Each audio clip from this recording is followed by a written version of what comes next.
Live from the Center Right Radio Studios in Tempe, Arizona, the Chips and Salsa Show.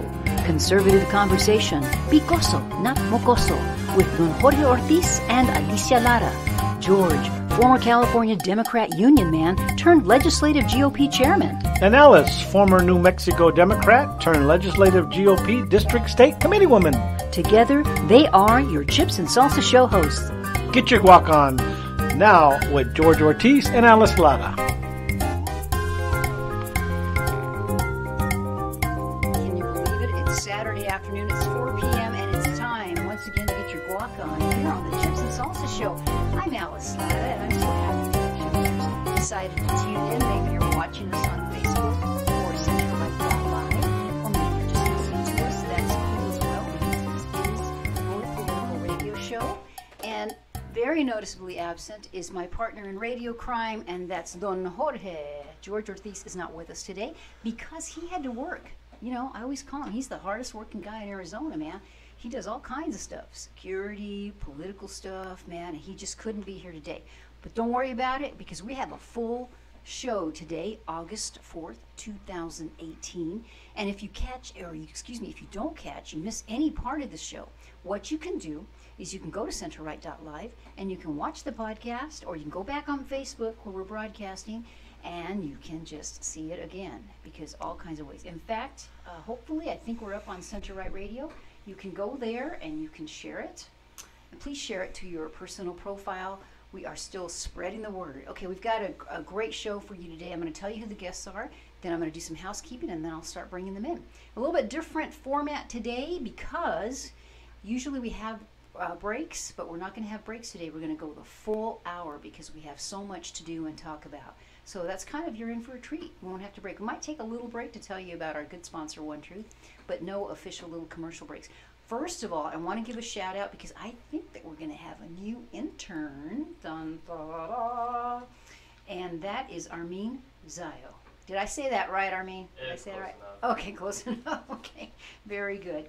And he is from ASU, Arizona State University, and he is actually a physics major, actually graduated already, and he's getting his doctorate in that. So we have a really smart guy. So we need all the help we can get, but he has an interest in what we do. So we're hoping he's going to be hanging out with us. So we appreciate his help with that. Okay, in just a few minutes, we're going to bring on Dr. Bob Branch, who is a candidate for Superintendent of Public Instruction. There are 5 of them, Republican ones, in Arizona, and we've had them all on, and we have Dr. Bob Branch will be on. He'll be the last one to be on, but we finally got you. Welcome, sir. Thank you so much. Well, thank you for having me. We appreciate it. We'll get to you in just a few minutes. Then also, a little bit later, we're going to bring on Dr. Donald Critchlow. He is an ASU political professor. We have had him on. It's been quite a while. He is a conservative Republican and knows politics very, very well, and has all kinds of things to talk about, including a book, one of his newer books that I think he either just finished or is writing. And it's always an interesting discussion, so he'll be on just a little bit later. You do not want to go away. Plus, we have our whole enchiladas and our cocotazos. If you don't know what those are, we'll tell you about them because you won't want to miss them. And we've also got the Prather Point. Okay, let's see what I want to tell you about. I do want to tell you, though, you might have been on my Facebook page or on my women's club, which is Central Republican Women of Phoenix. And last Thursday on the 2nd, we had a forum, and this was kind of a big deal. We had our U.S. Senate race. It has a national profile because we have Sheriff Joe Arpaio as one of the candidates, along with Dr. Kelly Ward, and also Congresswoman Martha McSally. So our club, Central Republican Women of Phoenix, and I'm going to give kudos to our first Vice President, Anita Gorillas, and she was really good about getting that together. Unfortunately, Congresswoman Martha McSally could not make it. She was unavailable, but we did have, and I was the moderator, we had Dr. Kelly Ward, and we had Sheriff Joe Arpaio. So if you want to go to my Facebook site, and I think I shared it all over the place, so you probably can find it wherever, you can watch it. And I just want to set something straight too. There was someone who was accusing us of, they said, I hope your club doesn't do that, but it seemed like Kelly's answers were just very rehearsed and polished. Well, I set the record straight because the way we do all our forums, we always have done them, is we take questions directly from our audience members, the the people who were there at the meeting, at the forum. They write them down on index cards. Then the moderator, that's me, I take them and I ask them directly from the index cards.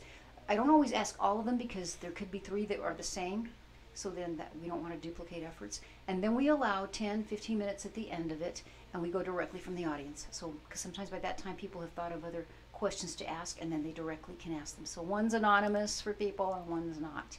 And unfortunately, we did have one with the superintendents, Dr. Branch, but you weren't able to make that one. Too bad. But just want to set the record straight there, and we hope that if you have an interest, if you are a Republican woman, and check us out, Central Republican Women of Phoenix. We meet every first Thursday evening at Enchiladas over there, 7330 North Dreamy Draw. 5:30 p.m. is our social hour, and 6:15 p.m. we start our meeting. And I don't think we have our guest for September yet, but I'm sure it will be a good one because our guest speakers are always very good. Okay, let's see. What else did I want to mention? I also want to give kudos to Sonia Siegert, our producer, is in studio today. She came out here to help because Julian has to leave a little early. So I really appreciate her coming out here and kind of holding our hand with everything. All right, let's see. I want to make sure that I don't forget anything. We have, man, it's been a big political week, but I want to get right to our first interview, and that is going to be, I want to reintroduce again to you, Dr. Bob Branch, who is running for Superintendent of Public Instruction. Welcome, sir. Well, thank you very much for having me here. I really appreciate it. We appreciate you coming out on this very hot afternoon. Well, it's nice and cool in here, and you have the fan going, so it's excellent. We have water, so we don't, Well, dehydrate. I was looking for the chips and salsa. I You know. probably never heard that one before, right? You know what? When we first started the show, we would. Sonia was spoiled that she brings chips and salsa every weekend.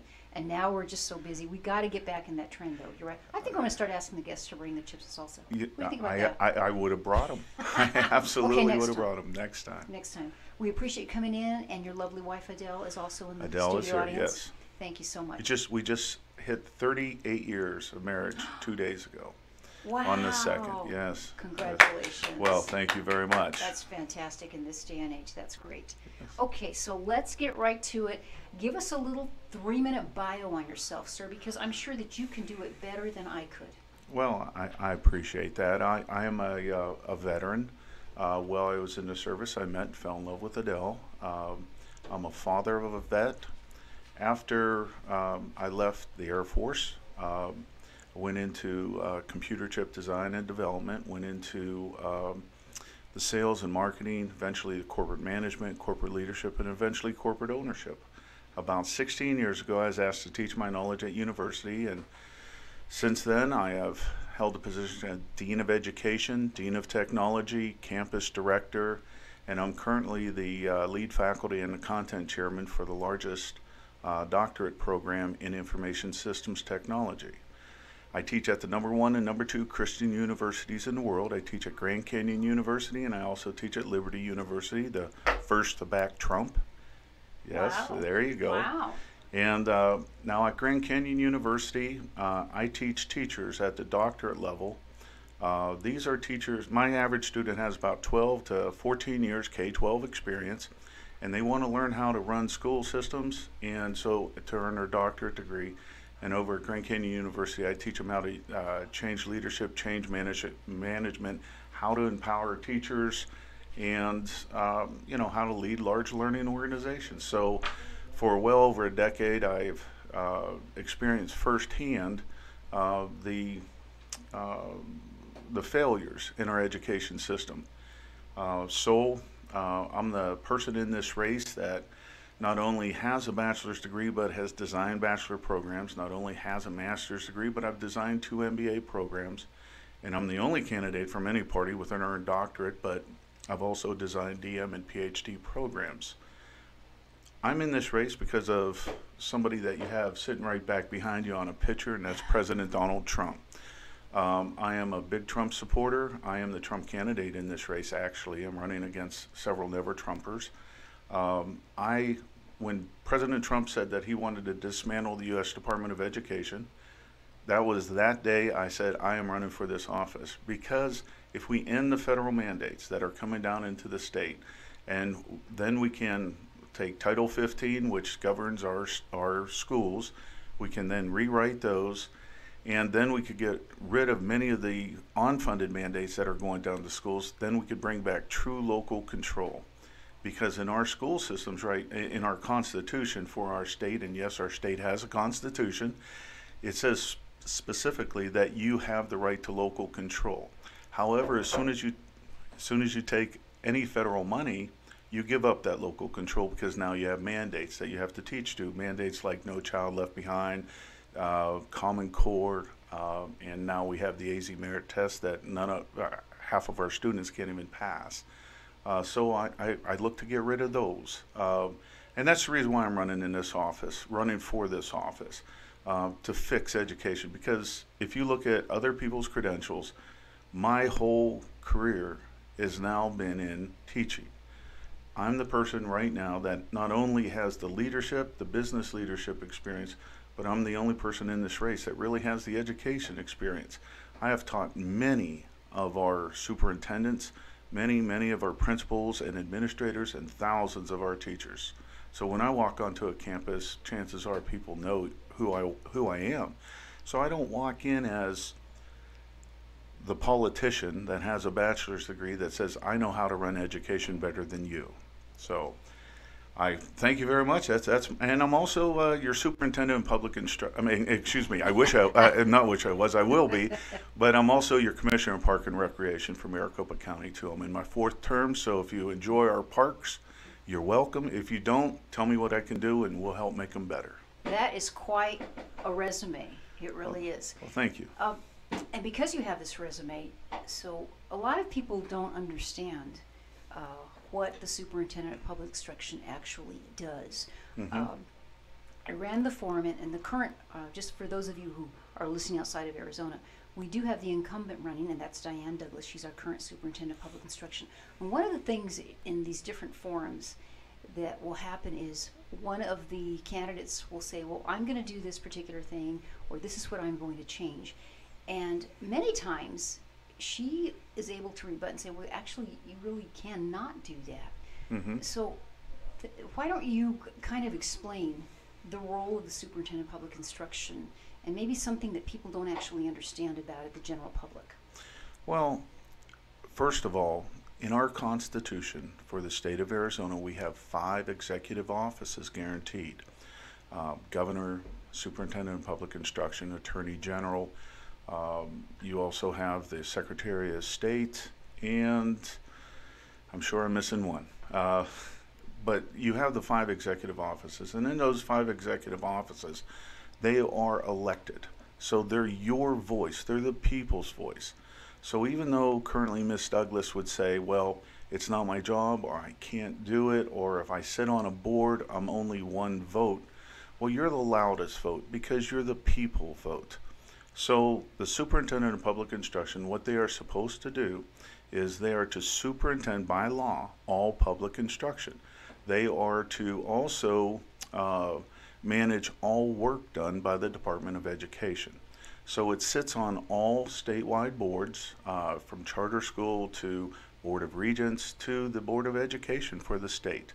But they're the elected, they're the permanent board member, because it represents you, the people. So, example, our governor came out with the 20-20-20 plan, where he stood out one day and he said to non-state employees, I'm going to give you a 20% raise. Well, of course, that's not within the governor's realm to do that, but he's elected. He is your voice. That voice was very loud, and that voice went down to the legislation, and they passed the laws, which they should, and they're the ones that passed these laws that, allow the funding and that to go to the schools. So even though he constitutionally really didn't have the authority to look at non-state employees and say, I'm going to give you a raise, he did have your voice as the elected official to come out with, then they call it the bully pulpit, and say, this is what we're going to do, we can afford to do it, and we're going to get it done. And it got done. Unfortunately, right now in the leadership role that's happening, or the lack of leadership, in my opinion, at the state level in this office, you don't have that voice. You have one person saying, this is not my function. And truth be told, it is her function. And that's the way that I look at it. This is your voice. It's not Dr. Bob Branch's voice. So when you elect me, I will go in with your voice. Go ahead, because we don't want to forget. If someone wants to contact you or find you, Dr. Branch, give out all your information. We have your lovely sign up here as well, which has the website. But go ahead, because we're gonna next guest will probably be taking that down. Well, it says up there, dismantle the United States Department of Education, because that's an initiative from President Trump, and I stand with that. But if you look, it's vote4branch.com. That's voteforbranch.com. Early ballots have already started coming out. Most certainly can use, if you like what I have to say, if you want to get behind this campaign, and a campaign is not just one person, it's many, many volunteers. If you want to get behind the campaign, please volunteer. If you can afford to, please contribute. This is grassroots. My voice is being heard now all throughout the state because of kind, generous donations for ads. And I wish those to continue, because we need to get this voice out. Again, the way that I look at it, President Trump gave us a roadmap to success. If you look at the Mnuchins of the world, or if you look at the Mad Dog, Mattis, he went out and President Trump said, if you go out and you get the best possible person you can for the job, put them in that job, let them do that job, look what happens. Remember about in 2016, the chief economist said that if you believe that Donald Trump can grow our GDP to a 3%, you believe in the tooth fairy. Well, it just hit 4.1. And he brought back our our soldiers. I'm a veteran, and he brought back our fallen soldiers from Korea. My goodness gracious, within the first 600 days, that's amazing. No other president has been able to do that. So I believe in Donald Trump. I believe in what he's done. He has kept his promise to keep America great, to make America great again. Well, in order to keep America great, we have to educate. And right now, we have a failed education system. It's about time that the people of Arizona, instead of electing politicians to run our state's education system, that's what we've been doing for over 2 decades now. We need to get somebody in there that actually understands education. This is my vocation. This is what I do for a living still to this day. So I'm asking people to vote me into office. Let me into that job. Let me do my work, and let me and work with me to help make education great again, because that's what we need to do. Dr. Bob, I'm looking at your brochure here. Yes, ma'am. And I want to read what you have is my vision. You say, my vision is that together we will take back education from the hands of the social engineers in Washington, D.C., and bring it home to the people of Arizona, allowing us to decide what is best for our children for our children. And then you say, we will make education great again, which I like that. I like that a lot as conservatives. Mm-hmm. I was in the school system when I was a kid. That was the 60s. Mm-hmm. When I look back, there's a lot of things now that I can say, now I know what they were doing. But it's so complicated and intense. What are some of the things that you can do directly if you get elected as superintendent? Well, again, if you look at our two senators are roadblocks to President Trump. Whatever he wants to do, they just say no. And I see that you want to change. I see the button on your shirt. And, the realization is when the people elect me into this office, and when we go to dismantle the U.S. Department of Education, I'm going to be in one loud voice saying, from the people, I have a mandate. We're not stepping in front of this. We are going to let this happen, because there are social engineering. And if you look at, any of the Common Core or the No Child Left Behind, or many of the programs that we currently have in system, you see the progressiveness, you see the socialism that is being brought into our schools. You see the rise of a person like Bernie Sanders, or now this candidate from New York that is a socialist Democrat. The entire party on the left. The young lady Ocasio. Yes. Oops, did I say that? Yeah, I didn't want to repeat her name out loud. But the realization is you have these people in there, and that's what Donald Trump has saved us from. And that's what I look at. Trump, and where people say, well, what does Donald Trump, Dr. Branch, people ask me this, Dr. Branch, what does Trump have to do with SPI, Superintendent of Public Instruction for the state of Arizona? It's simple. President Trump is not just a person, not just a president. President Trump is a movement that many of us have fought to get this person in. We are one vote away, in my opinion, from losing this country in our Supreme Court. Now we have our country back. He's making the country great again. Now we got to return to classical education, bring back our education where we can allow our teachers to teach. I stand with teachers because they're my students. Teachers need to be able to teach. But when you have programs, federal mandates, and for instance the AZ Merit Test, that's 1 out of every 4 hours spent in the school year. Now Ms. Douglas says Common Core is gone. Well, AZ Merit is designed to assess Common Core.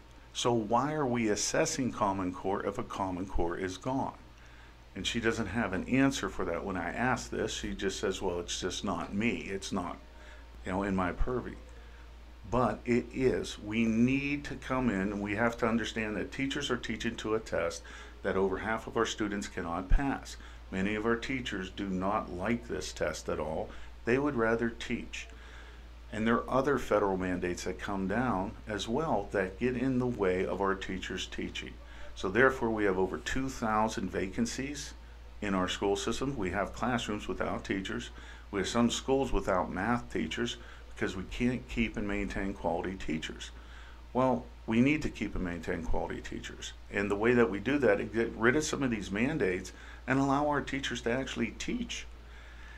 I have a passion to teach. I love teaching. And you probably can know I love to speak. And so I love lecturing and I love teaching because I like when I see the deer in the headlights look in a student's eye, and I can then affect change, and that student will go out and affect society, I feel like I've accomplished something. And I know that 90% of the teachers feel that way. We need to allow that passion to come through. But we stifle it with many of the federal mandates, many of the unfunded mandates coming down from the state. So my vision is simple. Let's take it out of the hands of the social engineers in Washington, D.C., bring it back to our state and allow our state to educate our students. Okay, and what I'm going to do, we're going to finish up here soon, and then we'll make the switcheroo. Do you need to leave, or did you want to stay with us through the next? I can absolutely stay if you would like me to. All right. Why don't we just we'll have you stay for a little bit while we introduce Dr. Critchlow. And Sonia, are we going to have the pray through point through there, or do I need to play it through my phone? Through my phone? Yeah. Okay, maybe we'll make that transition. While we have, because what we have to do is Dr. Critchlow, and he gave me permission to call him Don, because he's with ASU and he has to be very careful. Once we start interviewing him, we're going to take your sign down because we'll be interviewing him.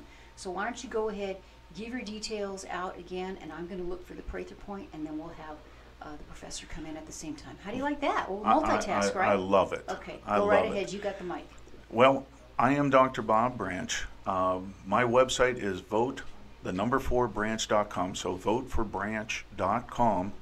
On that website, you'll find links to social media. You'll find links to vote. You'll find links to actually get in, volunteer, and also contribute to our campaign. If you like what I'm saying, please get behind the campaign. This is grassroots.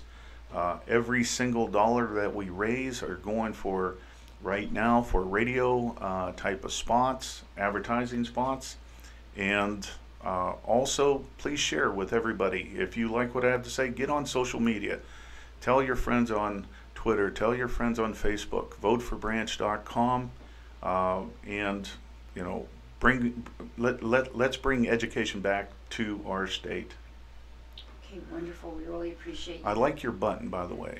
Pray to end abortion. Oh yeah, are you familiar with that organization? And I'm. It's 40 Days for Life. What they do, you don't have to be Catholic. I happen to be Catholic, and we've had Nancy Brady on before. I'm glad you brought it up. I try to wear it because abortion, unfortunately, is legal in our country, but we can still pray to end it. And they go to Planned Parenthood and different clinics, and they've been very successful. And they pray, and they welcome anybody to pray with them, and they offer information. there, and then they do it in a very peaceful way. I've been there. They have it down, and they've been very successful. So that's what we can do. We can pray to end abortion. Thank you so much, Dr. Bob Branch. I'm going to ask you to take your sign down. If you'd like to just stick with us, you can hang out with us here for a little bit. And Sonia's going to bring in, okay, he'll bring him in. And in the meantime, what I'm doing is I'm going to play for you Jeff Prather. And Jeff Prather, he is our Fast and Furious whistleblower. And he actually was in the studio a few weeks ago. He still has his hand on the political pulse of the dark side. I call it. It's actually the deep state, but I like to call it the dark state. And so every week he offers us his rendering, and he's pretty good about predictions because he knows what he's talking about. So we're going to play it, and this is going to just come over my phone. So forgive me if you don't hear it right away at first. Okay. Okay. Downloading. We're going to open it up. Hello, Jeff Prather here, ex-government insider, now living outside the box, speaking truth to power on the Chips and Salsa Show. This week's Prather Point. Recently, Trump rally supporters chanted CNN sucks while Jim Acosta of CNN was on the air. But like that sick friend or relative that we all know and have in our lives, the left just doesn't get it.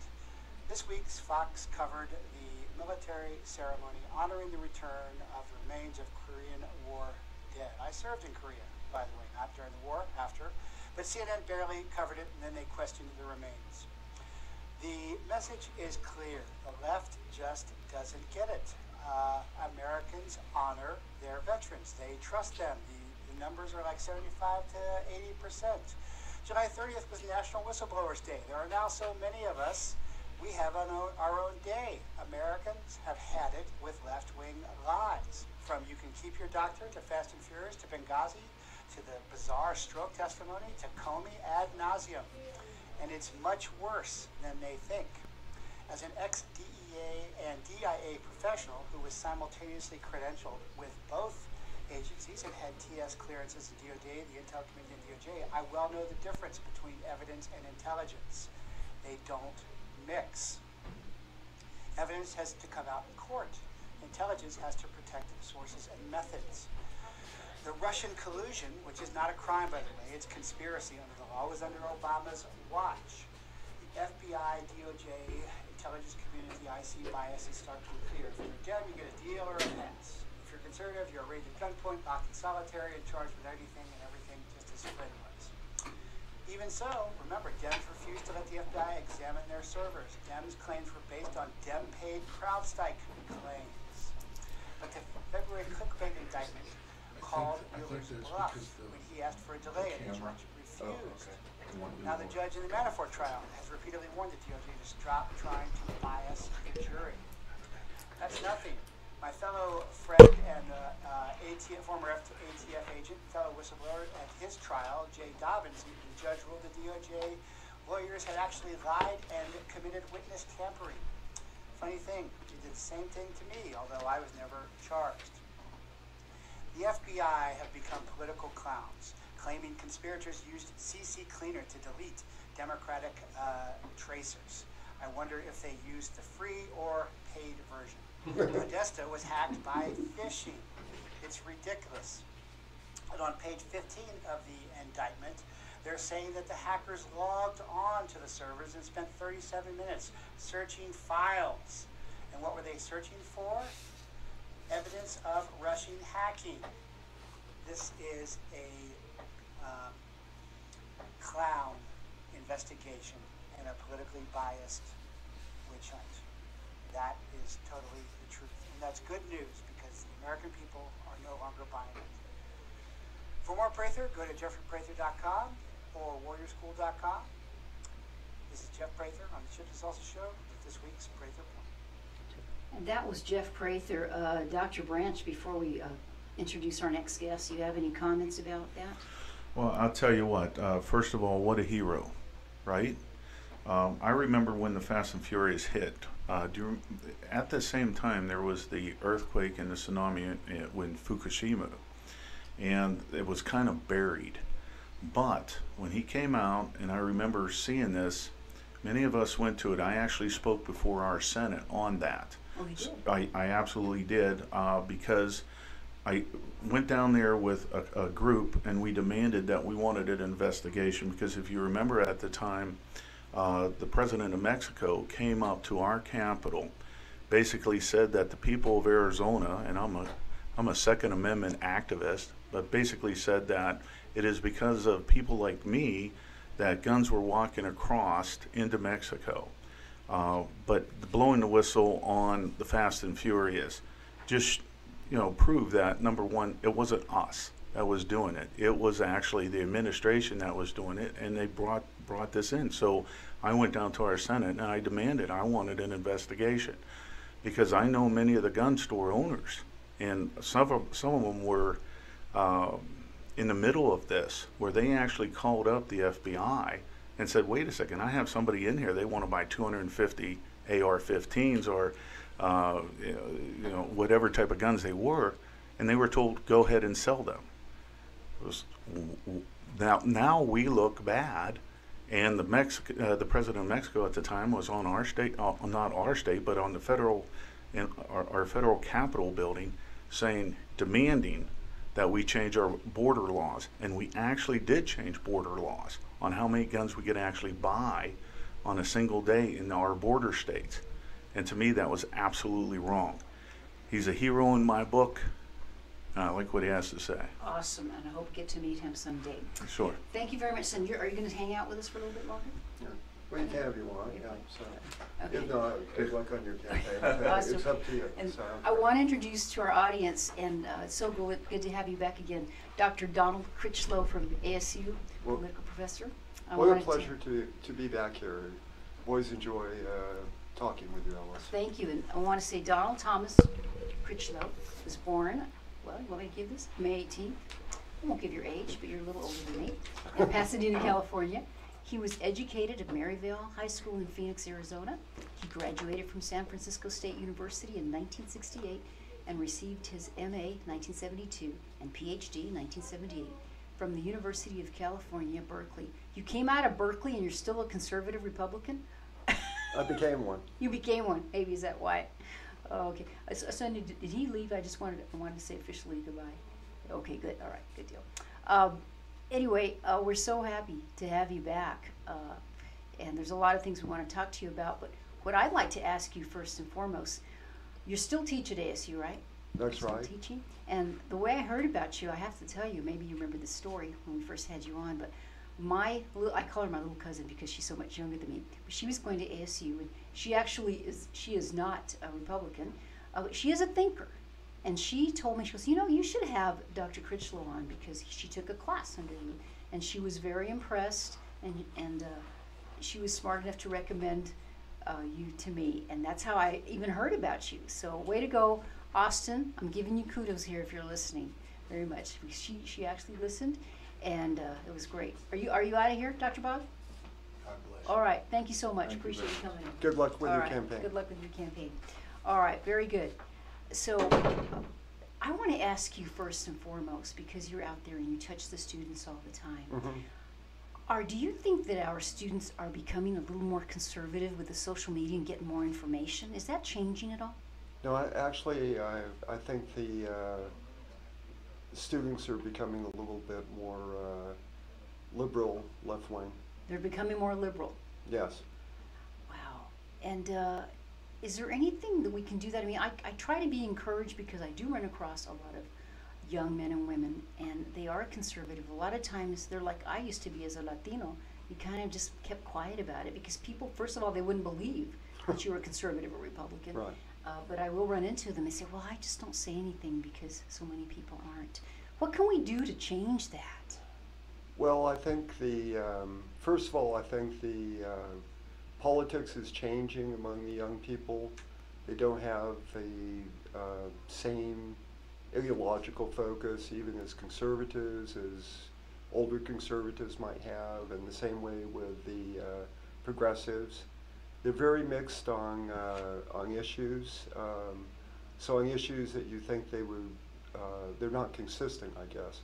So more millennials, for instance, are more supportive of small business than they are older voters. which is kind of strange, but they're Interesting. also at the same time very anti-corporate. So they're anti-corporate. They also give you another example of kind of the strange politics.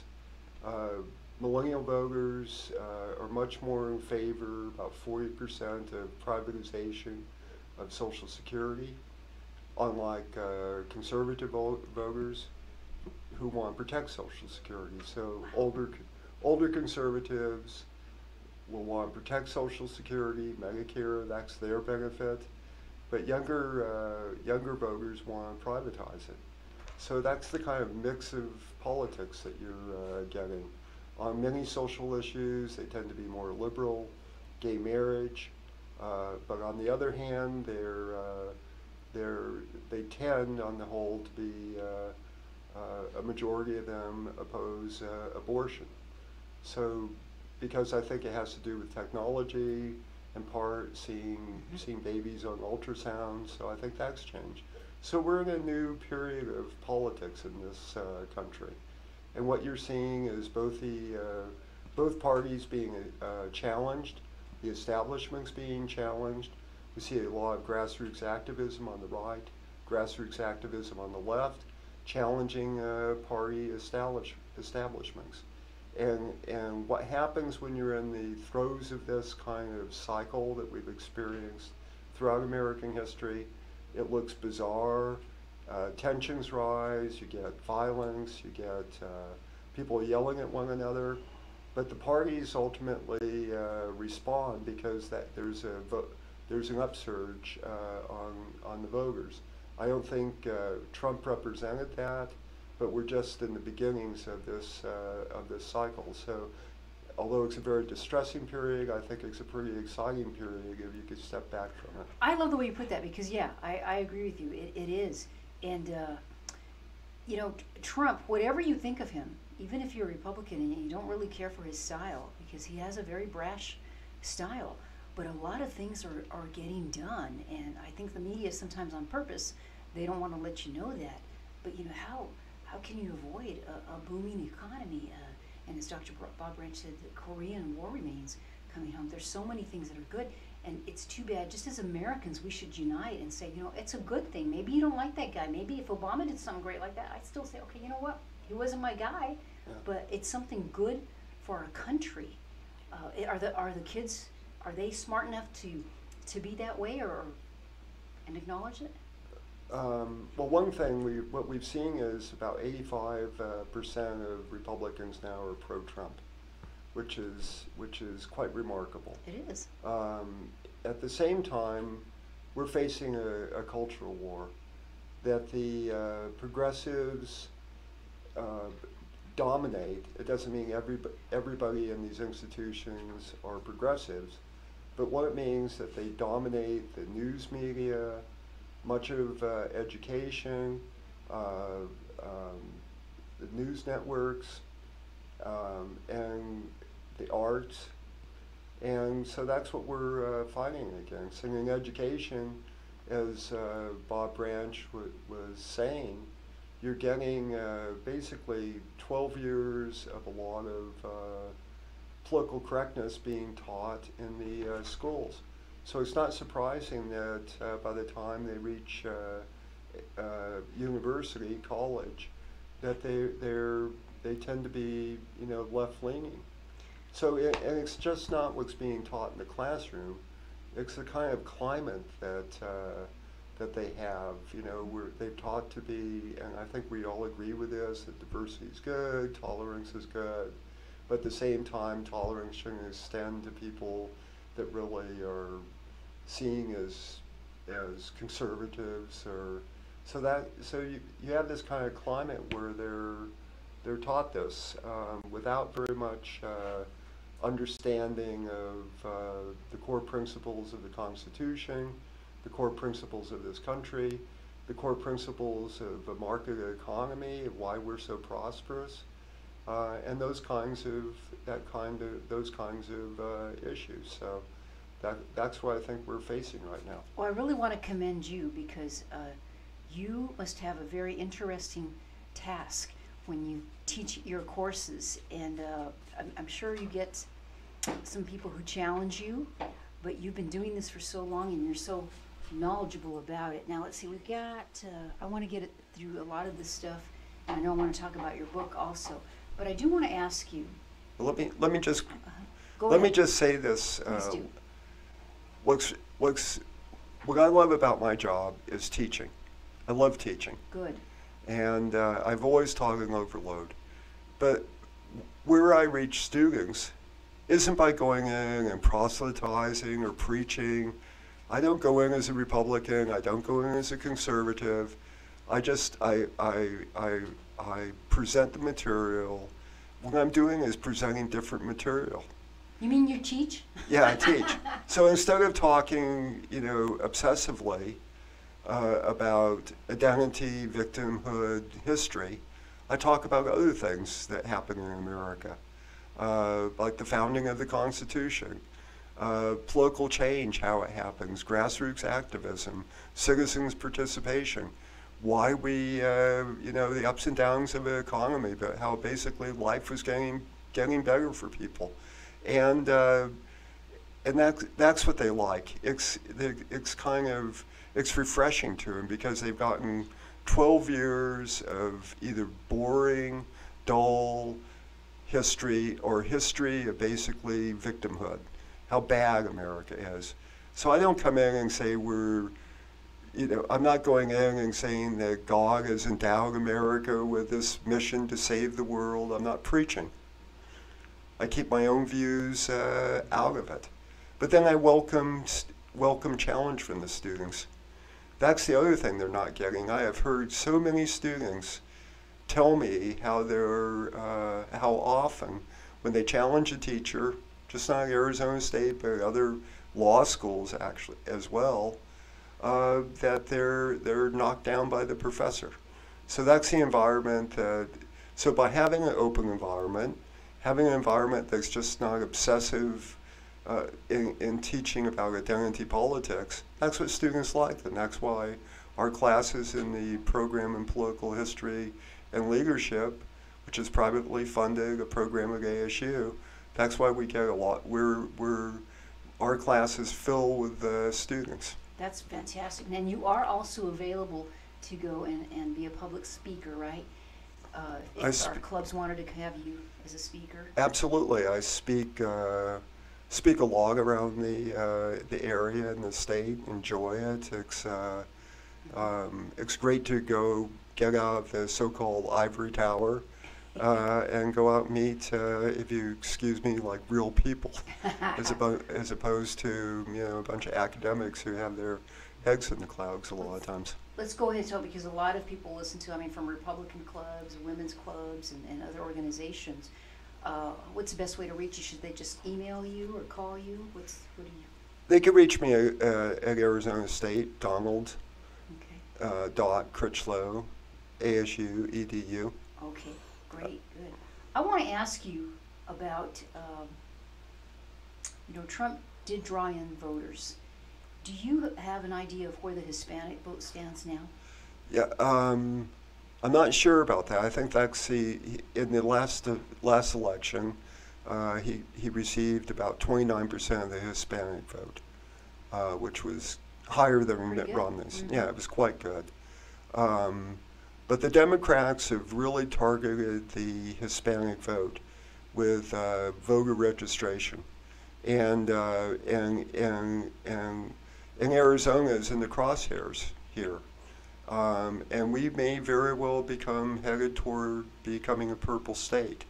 And the Republican Party and the leadership here has done some Hispanic outreach, but in some ways they haven't done enough, and that's why your programs, such as yours, are important.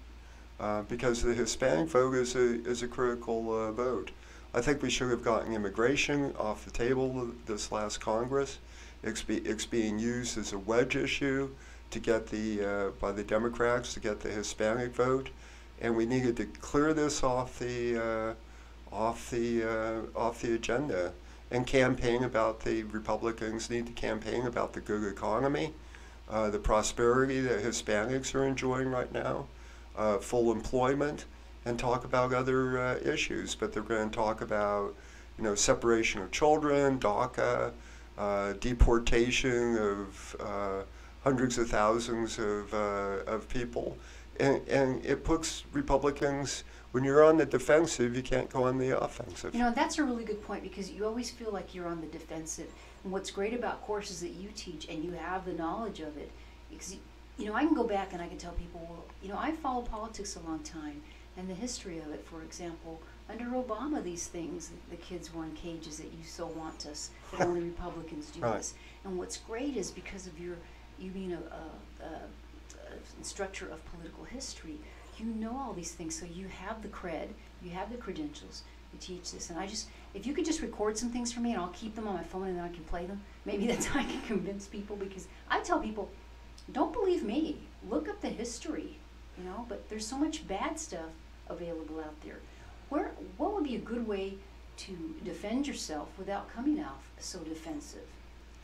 Well, it depends on the question, but first of all, ask them, is there any other country that says that people are living as well as we are? I mean, it's as simple as that. And what other country have Hispanics and Italians and Irish and Jews and blacks done so well in? I mean, this is a remarkable country. We have our flaws. We work to make it better. We have ideals that compare with no other civilization. Equality of man, individual rights. And people want to come here. And people want to come here. Yeah. And so a little common sense here goes a long way, I think, in arguing with people. That is the biggest thing, common sense. I want to do the whole enchiladas and cocotazos with you also, but I want to ask you, you're writing a book? Right now? I just finished a book. It's called Republican Character from Nixon to Reagan. I'm writing a new book that has to be finished in about 19 months, so I'm working away. It's called In Defense of Populism, Grassroots Activism and the Renewal of Democracy. So Republican Character is at Barnes & Noble, and it's a book that really gets into the nitty-gritty of politics and shows how successful politicians are able to remain principled as well as pragmatic. And I think the most notable example of this is Ronald Reagan, a man of high principles, well-informed in his principles, but willing to push things ahead, and sometimes compromising.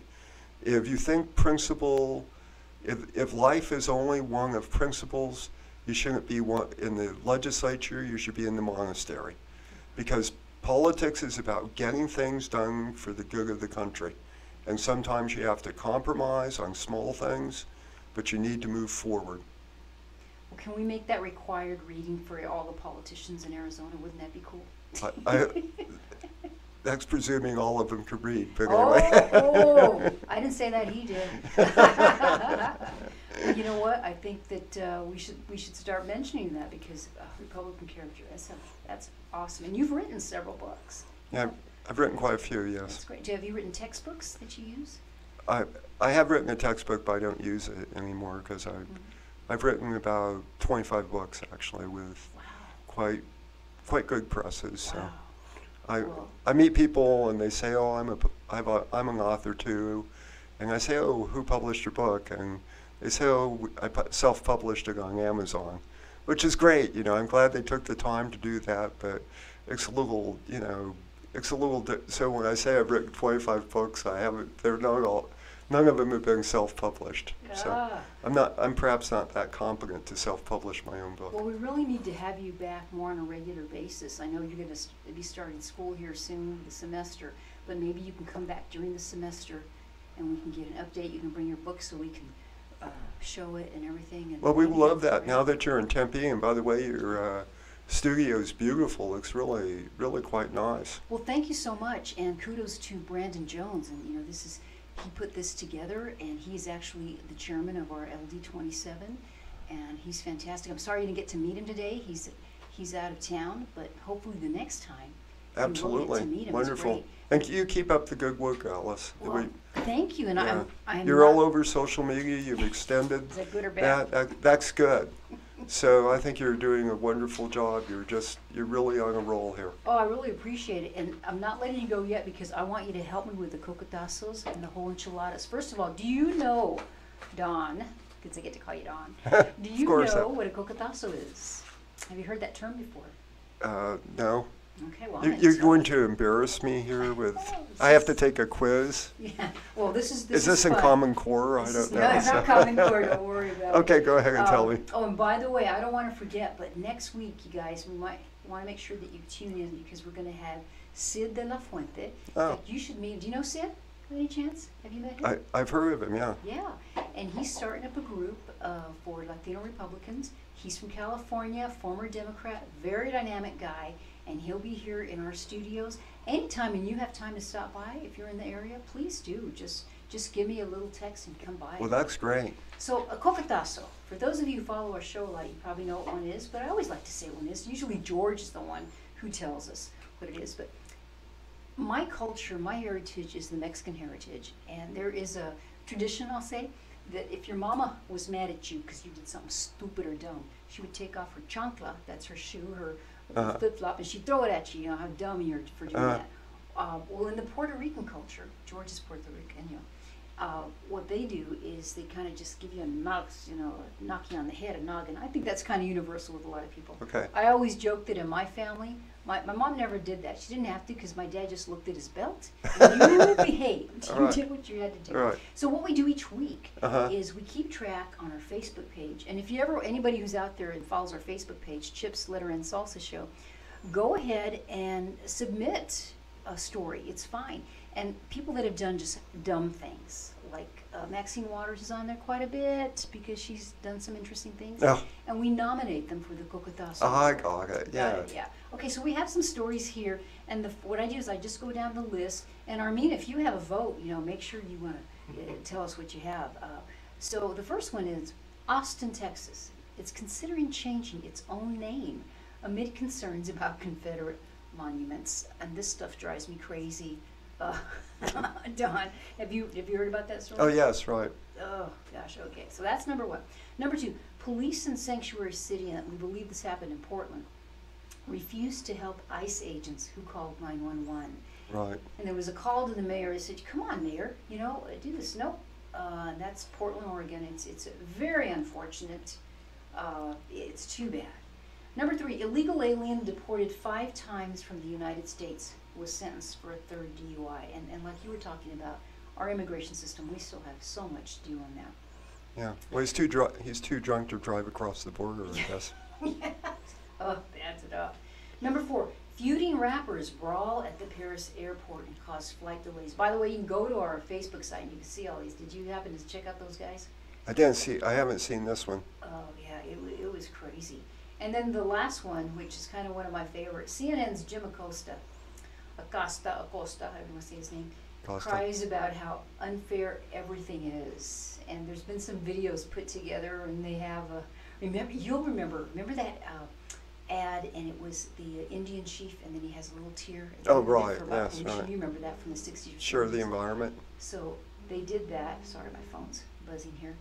They have that, so they have him complaining about how unfairly he was treated, and they show a picture of that, then they have a baby crying, you know. Wah, wah, wah. Well, I don't think there's any choice, but number 2, policing sanctuary, city refused to help ICE agents. Because this is an issue of lives in danger and not defending our federal authorities. ICE has been portrayed as, they don't even the left doesn't even understand what they do. They're not border security. They're enforcing the laws, tracking down illegals, mostly and mostly criminals too. And we're talking about vicious criminals. I mean, this is outrageous that ICE is under attack, and the mayor refuses to respond on a 911 call. I mean, in the end, I don't care if rappers in Paris want to get into a brawl and cause flight delays, just go out and arrest him. I don't care about Jim Acosta complaining, whining.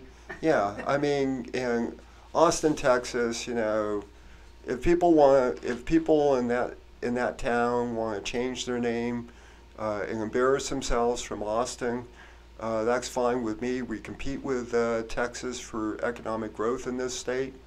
Let them change their name. It's a pretty wild city anyway. But if people want to change the name from Phoenix, let them. If it's a misappropriation of a cultural symbol that really isn't ours. I am with you because that is the most important. So that is the winner for the Cocotazo. What about you? Did you have a I RV? agree. You agree too. Completely, That's yeah. unanimous. Police and sanctuary city refuse to help ICE agents who call 911. All right, that's your Cocotazo award for the week. Now we go to something positive. Because we don't want to always be negative on the show, we have what we call the whole enchilada awards. good. So something good and positive. And we have stuff that happens. You're making me hungry. Okay, bro. It's almost dinner time, yeah. All right, number one, you probably saw this, Don. There's a guy, Yes. David Cesares, stood on the corner, and this was in San Jose, California, originally from Texas, and he ran out of money. He went out there to make his fortune. So what he did, he stood on the corner with his resume, handed them out. This gal ends up taking a resume, posts on social media, and he's getting all these job offers. I mean, I just love that story. It's wonderful. Yeah, so that's number one. And then we have number two, Dana Loesch to Jim Acosta. Remember your network's public lynching of me and Marco Rubio? I Right. thought we have to give her a nomination as well. Right. Number three, Brittany Hughes. She just scorched CNN's Jim Acosta. She just scorched him. It was so good. I had to nominate her. And number four, there was a black veteran, and he, I think it was a city council meeting that he stood up, and he said, you know what, you can take a knee. If you go to the Little League team, whatever, on your own time, councilwoman, do that. But when you represent the people here, you know, that is wrong. And he did a great job with it. So I'm going to ask you, Don, which one do you choose for the whole enchilada? That's a pretty tough list. Yeah, well, I think for a black vet to stand up to Democratic officials, for blacks and many Hispanics, to stand up for America and express their pride in America, which is shared by most blacks and most Hispanics, but to stand up publicly takes courage, and we need more of it. I was just speaking to one of my students from my old neck of the woods. I grew up in West Phoenix, and he said he's a Republican, and he said that he's often attacked by his, fellow young people out there for just saying he's a Republican. So to stand up, it takes courage. It's easy to go into a secret, polling place and pull the the lever for Republican. But to go out and tell people where you stand and that you take great pride in America, as most Hispanics do, they're proud to be here. They've worked hard. They've raised their families. They wanted their children to do better. That's why they came here. Some of them have been here longer generations than the Anglos. So they take great pride in their country and what they've accomplished. Take pride in working hard, and they should express that pride. So my vote goes for number 4, the black veteran who stood up. All right. How about you, Armin? You want to weigh in here? Yeah. So I survived genocide. Yes, we Europe. have to interview you real soon and tell your story because you've got a great story. And so it's really weird to hear people in America say America is a racist country when there are still places where genocide occurs. So I just find it really disrespectful when people kneel. Well, thank you. Okay. Yeah, You well, know that would have been my second choice too. So It's a unanimous then, the black veteran. He did a fantastic job. He was right there. He did a really good job. So he gets our whole enchilada. Thank you. And you know what? We are out of time. well, thank you very, very much, and good meeting you, Amen, and thank you for having me. And now that you're in Tempe neck of the woods, I'll just drop on down here. Please do drop in from Appreciate time the to time We'll you've have given you me. back.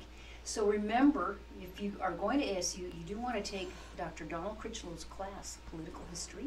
Tell your friends about his book about Republican character. We'll have that information up on our Facebook site. So I think are we just about out of time, Armin, right? Yeah. Okay, all right. So I'm going to also put a plug in.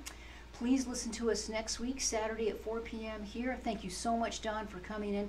Thank you, Sonia, for coming in today. And I hope we have our potential intern. I hope she's all right. Armin's going to be our intern. Woohoo! You'll see more of him. And thank you to your lovely wife who is outside too in our studio audience.